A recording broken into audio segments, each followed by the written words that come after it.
Thank you, Mr. Chairman. Ranking Member Engel, thank you for holding this hearing in light of President Trump's draconian cuts to the State Department. I join my colleagues in sharing my deep concerns on how such drastic cuts will impact the government's ability to keep Americans abroad and right here at home safe.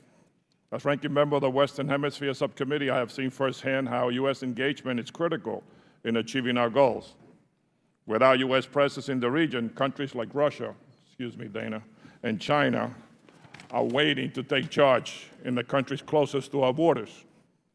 Countries like Cuba and Venezuela will no longer have to worry about Western democracies pushing back against their authoritarian leadership. And pulling back on our engagement in Central America will give the green light to human smugglers to bring tens of thousands more children across the northern border to the U.S. border. Concerns regarding this budget should not be partisan. Since Trump announced his plans to cut nearly 30% of the State Department's budget, policy experts, senior military officials, and faith-based groups have all spoken out about the dangerous ramifications.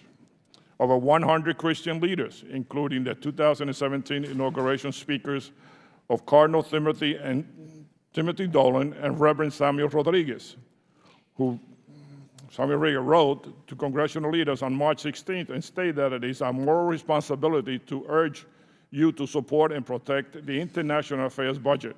We cannot turn our backs on those desperate and in desperate needs.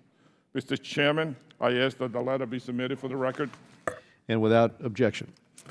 You know, as we go through this, can you please tell me what would cuts to the efforts in Colombia mean in the near future if we, at this point, step away from helping Colombia continue? Ambassador Burns. Congressman, this has been a bipartisan effort. It was started by President Clinton, continued by President George W. Bush, then President Obama. I hope President Trump will support the extension of our support of Plan Colombia. Now they're at the critical point where they have a peace agreement. It needs to be implemented fully. It's going to be difficult. And American foreign policy most often succeeds when we have a long-term view, when we keep at it.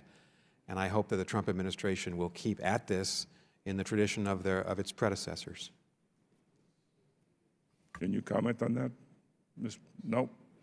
Dr. Krasner? Yeah, the only thing I would say is that we shouldn't expect, Plan Colombia has been a tremendous success. The country would have fallen to the FARC without Plan Colombia.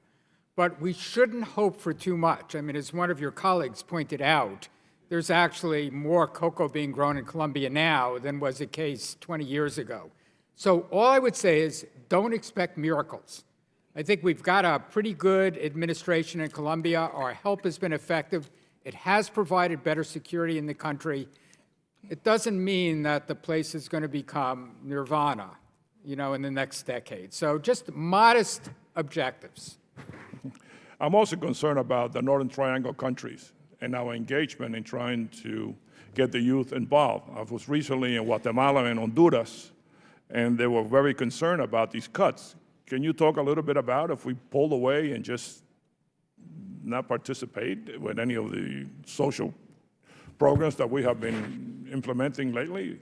So I want to be modest here because I don't know well enough, but it seems to me, this notion that we could somehow export our problems by sending all of the gang members back to these countries doesn't seem to me like a very wise policy in the long run.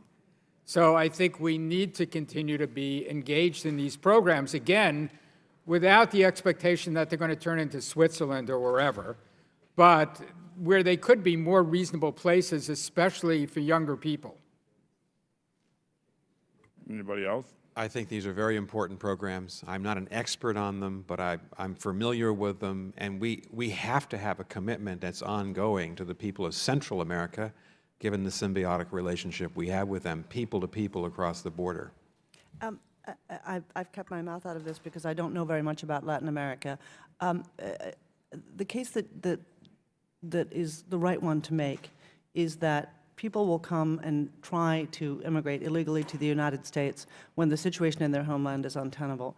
This is something that serves, and not in every case, and you have to make a persuasive case, that it serves the American people to ensure that those in Central America are not fleeing or sending their children, worse yet, fleeing from their capitals, from gangs, from terror, across the border. Thank you. And one last question.